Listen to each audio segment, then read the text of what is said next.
आज है 20 मार्च शुक्रवार का दिन। हरकारा के इस ऑडियो अंक में आपका स्वागत है। हरकारा लेकर आया है आज के न्यूज़लेटर का पॉडकास्ट जिसे आपके लिए तैयार किया है निधीश त्यागी के साथ राजेश चतुर्वेदी, गौरव नौरियाल और फलक अफशान ने। जिन खबरों का जिक्र हम यहाँ कर रहे हैं उनके लिंक्स और विस्तृत जानकारी मूल न्यूज़लेटर में है। नमस्कार। आज के समाचार पॉडकास्ट में आपका स्वागत है। आज की बड़ी खबरें वैश्विक संघर्ष और उसके भारत पर पड़ते सीधे असर के इर्द गिर्द घूम रही हैं। मध्य पूर्व में ईरान और अमेरिका के बीच छिड़ी जंग ने न सिर्फ अंतर्राष्ट्रीय राजनीति को गरमाया है, बल्कि भारतीय अर्थव्यवस्था की कमर भी तोड़ दी है। एक तरफ भारतीय रुपया इतिहास के सबसे निचले स्तर पर जा गिरा है, तो दूसरी तरफ भारत के आम घरों में रसोई गैस का संकट गहरा गया है। अमेरिका अब ईरान की जमीन पर अपनी फौज उतारने की तैयारी कर रहा है। वहीं ईरान के नए सर्वोच्च नेता ने नवरोज पर जीत का हुंकार भरा है। इसी बीच भारत के भीतर विदेश नीति को लेकर तीखे सवाल उठ रहे हैं और कश्मीर से लेकर दिल्ली की अदालतों तक कई अहम फैसले हुए हैं। आज हम इन सभी खबरों का विस्तार से विश्लेषण करेंगे और जानेंगे कि दुनिया के एक कोने में चल रही जंग आपके बटुए और आपकी रसोई को कैसे प्रभावित कर रही है। चलिए शुरू करते हैं आज का मुख्य bulletin. The new Indian express में बेन कोचुविद्ने की रिपोर्ट के अनुसार शुक्रवार को भारतीय रुपया अमेरिकी डॉलर के मुकाबले 82 पैसे टूटकर 93.71 पर बंद हुआ। ये पिछले 4 वर्षों में रुपये की सबसे बड़ी गिरावट है। इस गिरावट के साथ रुपया अब एशिया की सबसे खराब प्रदर्शन करने वाली मुद्रा बन गया है। गोल्डमैन सैक्स और यूबीएस जैसे विश्लेषकों का मानना है कि रुपया जल्द ही 95 के स्तर को भी पार कर सकता है। इस गिरावट की मुख्य वजह मध्य पूर्व में जारी युद्ध और कच्चे तेल की कीमतों में आया भारी उछाल है। युद्ध शुरू होने के बाद से तेल की कीमतें 53% बढ़ चुकी हैं। तेल संकट के डर से विदेशी निवेशकों ने भारतीय बाजार से 8 अरब डॉलर से अधिक की निकासी की है। डॉलर के मजबूत होने और फेडरल रिजर्व के सख्त रुख ने रुपये पर दबाव और बढ़ा दिया है। द गार्डियन के लिए आकाश हसन ने नई दिल्ली से अपनी रिपोर्ट में बताया है कि ईरान संघर्ष की वजह से हॉर्मुज़ जलमरूमध्य में आवाजाही बाधित होने से भारत में एलपीजी यानी रसोई गैस का बड़ा संकट पैदा हो गया है। भारत अपनी ज़रूरत का 60% एलपीजी आयात करता है, जिसमें से 90% इसी रास्ते से आता है। रिपोर्ट में माया रानी जैसी महिलाओं की व्यथा बताई गई है, जिन्हें एक सिलेंडर के लिए गैस दफ्तरों के बाहर घंटों इंतजार करना पड़ रहा है। बाजार में गैस की भारी किल्लत है और 900 रुपये का सिलेंडर कालाबाजारी में 4000 रुपये तक बिक रहा है। भारत के पास केवल 20 दिनों का एलपीजी स्टॉक बचा है, जबकि वैश्विक मानक 40 से 60 दिनों का है। इस कमी की वजह से कमर्शियल गैस की आपूर्ति भी प्रभावित हुई है और लोग बिजली के चूल्हों पर निर्भर हो रहे हैं। पीटीआई की एक खबर के अनुसार वैश्विक तेल कीमतों में उछाल को देखते हुए भारत में प्रीमियम पेट्रोल के दाम में 2 रुपये और औद्योगिक डीजल की कीमतों में 22 रुपये प्रति लीटर की भारी बढ़ोतरी की गई है। पेट्रोलियम मंत्रालय की संयुक्त सचिव सुजाता शर्मा ने स्पष्ट किया कि सामान्य पेट्रोल और डीजल की कीमतों में फिलहाल कोई बदलाव नहीं हुआ है।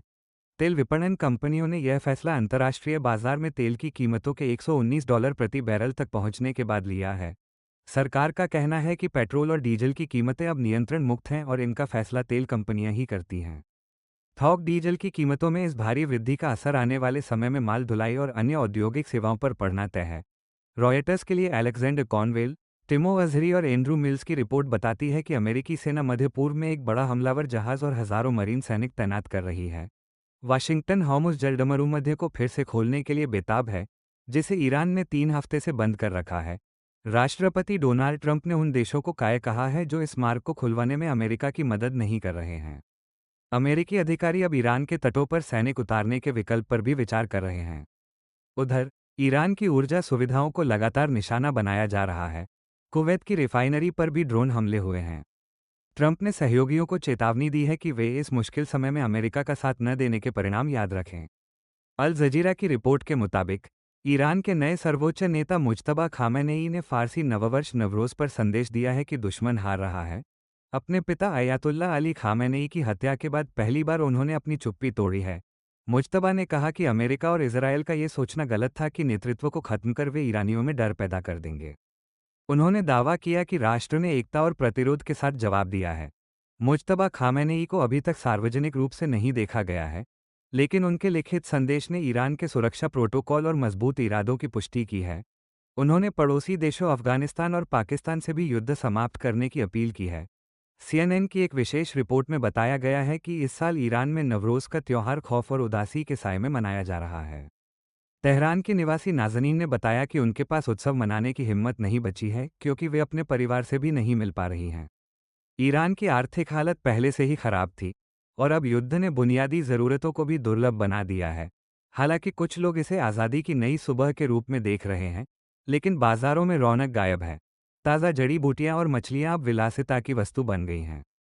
सरकार इस मौके पर अपनी ताकत दिखाने के लिए सामूहिक प्रार्थना का आयोजन कर रही है, लेकिन आम जनता भविष्य को लेकर अनिश्चितता में है। साउथ चाइना मॉर्निंग पोस्ट की रिपोर्ट के अनुसार ईरान ने चीन की इंटेलिजेंस और तकनीक की मदद से एक अमेरिकी F-35 स्टील्थ फाइटर जेट को क्षतिग्रस्त कर दिया है।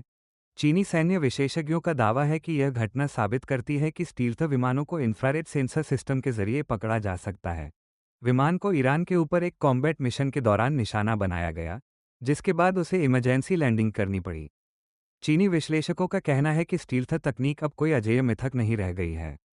यह अमेरिका के लिए एक बड़ा झटका है क्योंकि F-35 को दुनिया का सबसे उन्नत युद्धक विमान माना जाता है। चीन के पास ऐसे रडार नेटवर्क हैं जो किसी भी कोण से इन विमानों का पता लगा सकते हैं। वॉशिंगटन पोस्ट के लिए स्टीव हेनरिक्स की रिपोर्ट बताती है कि ईरान युद्ध के लक्ष्यों को लेकर अमेरिका और इजरायल के बीच रणनीतिक दरार पैदा हो गई है। राष्ट्रपति ट्रंप एक त्वरित सैन्य जीत और कम आर्थिक नुकसान चाहते हैं, जबकि प्रधानमंत्री नेतन्याहू ईरान के शासन को जड़ से उखाड़ फेंकने की योजना पर काम कर रहे हैं। ट्रंप ने इजरायल द्वारा ईरान के विशाल गैस क्षेत्र पर किए गए हमले की आलोचना की है क्योंकि इससे वैश्विक ऊर्जा संकट और गहरा गया है। इजरायल ने अब तक 8,000 से अधिक हमले किए हैं, जिनमें हजारों ईरानी सुरक्षाकर्मी मारे गए हैं। अमेरिकी प्रशासन के भीतर भी इसे लेकर असंतोष है और कई अधिकारियों का मानना है कि अमेरिका को इजरायल के दबाव में इस युद्ध में घसीटा गया है।